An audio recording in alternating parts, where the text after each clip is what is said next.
সন্দেশখালিতে নারী নির্যাতনের অভিযোগ নিয়ে লোকসভা ভোটের মুখে রাজ্য জুড়ে সরব হয়েছে বিজেপি। প্রধানমন্ত্রী নরেন্দ্র মোদীও বারাসাতের সভায় গিয়ে তা নিয়ে সুর চড়িয়েছেন। বিজেপি সূত্রে খবর, কয়েকজন নির্যাতিতার সঙ্গে দেখাও করেছেন প্রধানমন্ত্রী। সেই আবহে নারী দিবস উপলক্ষে তৃণমূলের মিছিলে দেখা গেল সন্দেশখালির কয়েকজন মহিলাকে। অন্তত তেমনটাই দাবি করছে শাসক দল।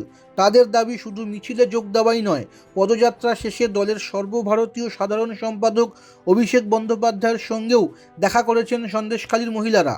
শুক্রবার আন্তর্জাতিক নারী দিবস, সেই উপলক্ষে বৃহস্পতিবার মিছিল ডেকেছিল মহিলা তৃণমূল। সেই মিছিলে দলনেত্রী মমতা বন্দ্যোপাধ্যায়ের সঙ্গে হেঁটেছেন অভিষেক। কলেজ স্কোয়ার থেকে ডোরিনা ক্রসিং পর্যন্ত সেই মিছিল শেষে দলীয় কর্মী সমর্থকদের উদ্দেশ্যে বার্তাও দেন মমতা। তৃণমূল জানিয়েছে, এরপরেই সন্দেশখালি থেকে আসা মহিলাদের সঙ্গে দেখা করেন অভিষেক। শাসক দলের তৃণমূলের নবজোয়ার নামক একটি টুইটার হ্যান্ডেল থেকে সেই সাক্ষাতের ছবিও পোস্ট করা হয়েছে।